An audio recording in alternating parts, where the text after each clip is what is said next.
What's going on, everybody? I've got to talk to you about this. I've done a complete 180 on Brompton.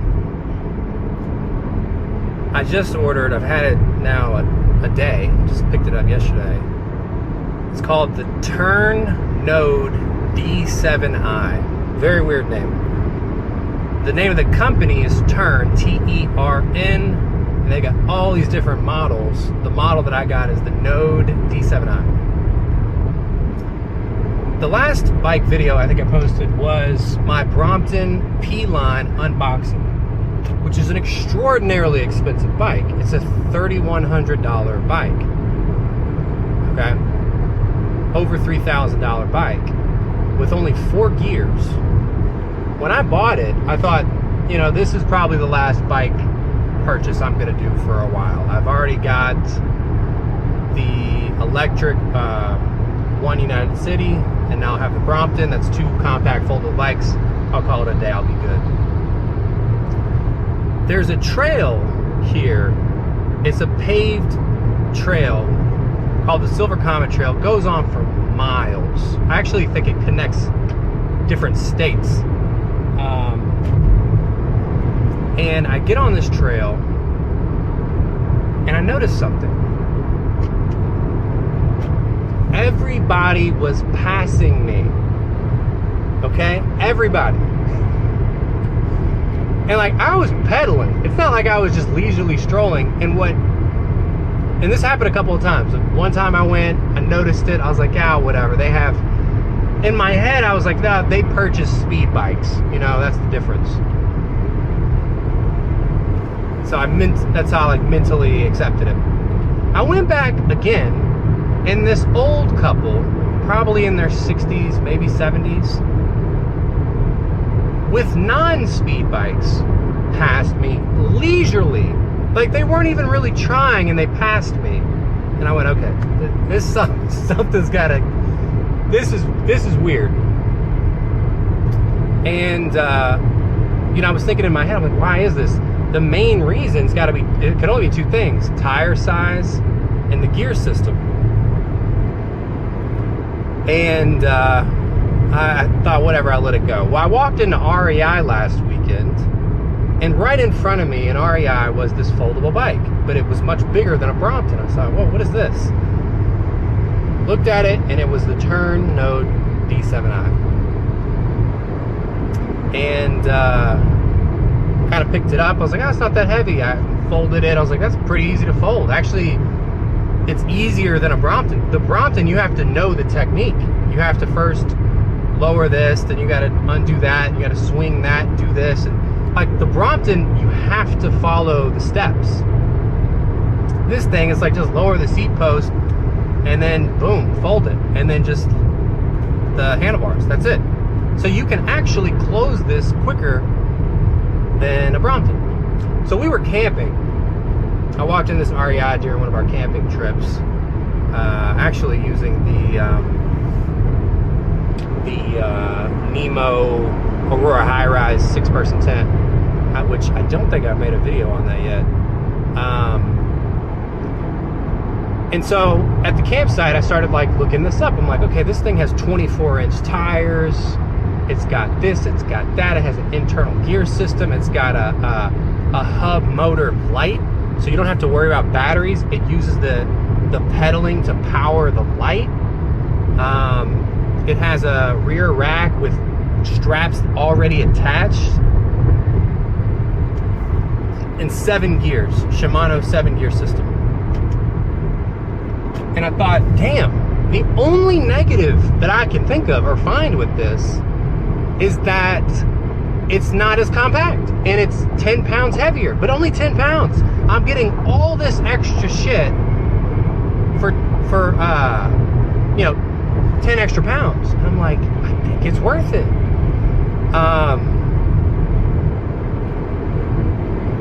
So like I said, I've only had it a day, but it's already blown my mind. I actually want to ride this thing. The problem with the Brompton is I never really want to ride it. It feels too small and slow. And it took the trail riding on Silver Comet Trail, I never would have known this unless I purchased it and then rode it on Silver Comet Trail, that I actually need more speed out of my bike.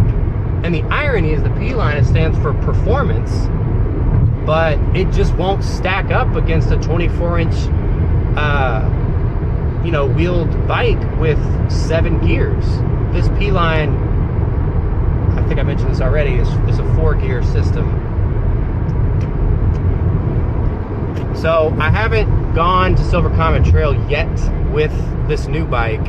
I'll report back how that goes. I'm still gonna get passed. There's still, like, you know, very serious bike riders on that trail that literally buy non-foldable performance bikes, and they got all the gear on. They're like this, like, so they're aerodynamic. Like, those people are gonna pass me all day long. But it's the leisurely mom and pops passing me that I can't. That's bothersome. Setting aside getting passed, I also somewhat struggled on that trail on the coming back because there's a lot of hills and it's rough. So I say all that to say, here's what I've realized. And this is why I say I've done a complete 180 on Brompton. The only reason that I can see to buy a Brompton, only reason, is if you literally commute to work on that bike and then bring it into work and fold it and put it under your desk. That's the only reason. So if you're not putting your bike under your desk, or like riding into the city, like let's say you're in downtown New York. Okay, I can see a Brompton because, you know, you could ride to a restaurant, fold it up, and you could, you know, basically, if you're not using the bike to ride at places and put it under tables, work or restaurants or whatever, then you don't want a Brompton. It took me spending $3,000 riding it to figure all this out. Now, don't get me wrong, Brompton is like the Apple of folding bikes. Their bikes are impeccable. They'll probably last forever as long as you know, oil the gears and take care of it. And that's why I thought when I bought it, I'm like, this is my last bike purchase for at least 10 years. Like, this is it. So I'm surprised I went and bought this other one. But boy, am I glad I did, because I was actually gonna get another Brompton. I was gonna sell, I've been trying to sell my one United City bike. I just don't like it. It feels cheap. Even though it's electric, it's just pedal assist. So it doesn't even really feel like a real electric bike. I'm not a fan of it. It just feels so cheap. And I was gonna replace that with a non-electric 7-gear Brompton. So I was gonna have like a C-line. I was gonna get a C-line Brompton to replace the one United City bike, and then I was gonna have a Fiat. So I was gonna have 2 Bromptons. Was kind of like my thinking. I was like, once I sell the one United, I'll replace it. Boy, am I glad I didn't do that. Because it's not even just like money is the last thought with all of this, but money is you know, believe it or not, the Bromptons are way more expensive. So I already said the P line that I bought is $3,000. This one that I'm talking about right now that I'm reviewing is like $1,100, and it's way better in my opinion. Way better. From a ride perspective, like the seat's more comfortable. The handlebars can be moved. There's a term for it. I can't remember the term, but you can adjust the handlebars. It's got 7 gears. It has kickstand. Boy, like when I ordered the P line, I'm like, kickstand, not that big of a deal. It's so annoying not having a kickstand. You have to flip the bike wheel over like you're gonna fold it down just to get the thing to sit up right. I mean, this is like common sense.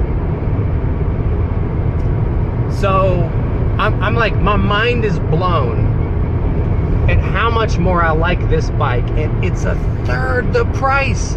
A third. 1/3 the price. That's crazy. I shouldn't like it this much more. I should be like, nah, the Brompton's does all this better, but this no. My thought is, this is doing everything better. It's faster. It has more gears. It has a kickstand. It's more comfortable. It's more powerful. It has the electric light. It has internal gear system, so it requires less maintenance. It looks cooler. Everything's black. You know, the Brompton looks weird. It just looks weird. It's a weird looking bike. It's maybe eye-catching, but it looks weird. This thing looks nice. Like no one, you know, no one's gonna do a double take because it looks like a weird bike. So everything seems better. The only thing, I've made a lot of videos on this channel about weight and things being compact, and you know, I now own, gosh, 3 Oru foldable kayaks. I now own 3 foldable bikes. I've made videos about the titanium wire. Like, I'm a big proponent of design, aesthetics, things that are compact and light. I gotta say, and this means a lot coming from me, I'm willing to have a 10-pound heavier bike, because 30 pounds isn't that much. It's 30, I think it's 31 pounds for the TERN D7i, the one that I just bought. 31 pounds. So I think it takes it out of the one-hand category where you just pick the bike up with one hand when it's folded. Because it's not because it's 31 pounds is too heavy, it's because it's 31 pounds of awkward weight. The 24-inch wheels, and like it has a little magnet, but it's just, I don't think I could pick it up with one hand, but I can't walk. It just wouldn't, I don't think it would work. So I might take it out of the one-hand category. That's, again, the P-line bike, you can one-hand it, you can pick it up with one hand, you can just walk, okay? But the only times I find myself doing that is from my condo to my car. And then my car back to my condo. That's like 2 minutes. So like this benefit that I'm getting, okay, well that's 2 minutes that I'm, like, the more important thing is the ride comfort, the ride speed, the quality of the ride, all of that. Do you even want to ride the bike? My Brompton P-line's been collecting dust. I don't want to ride it. I don't find the ride fun or enjoyable, and especially when I'm dying on this trail getting passed by, you know, grandmas. So, anyways, 12 and a half minutes into this video, I just wanted to make something quick to say that so far I'm a big fan of this company TERN that I just encountered.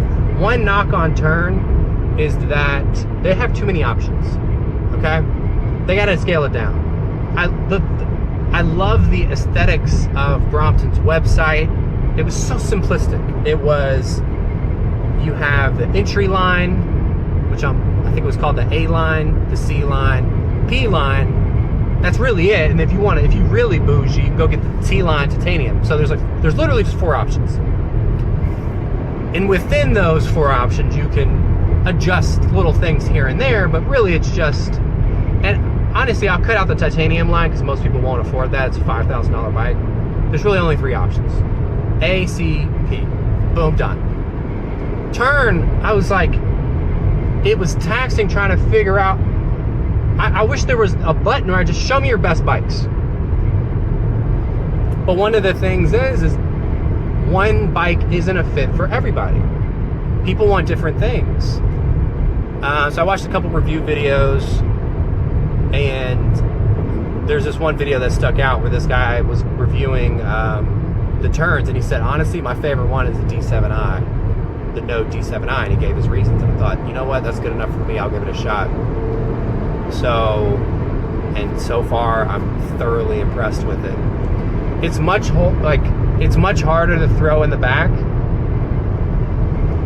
because it's just a bigger footprint, but I don't mind it. I overvalued compactness is what I'm realizing. I overvalued that and was willing to pay top dollar for just give me the smallest, most compact thing.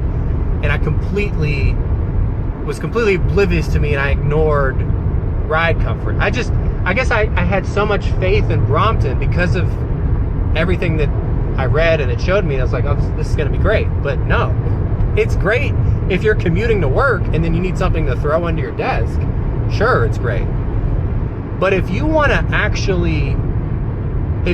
something that you want to get on and go leisurely ride at a decent speed, Brompton is not for you. But that's all I got to say. And if you have anything or thoughts, please comment in the comments below. All right, I'll see you all in the next one.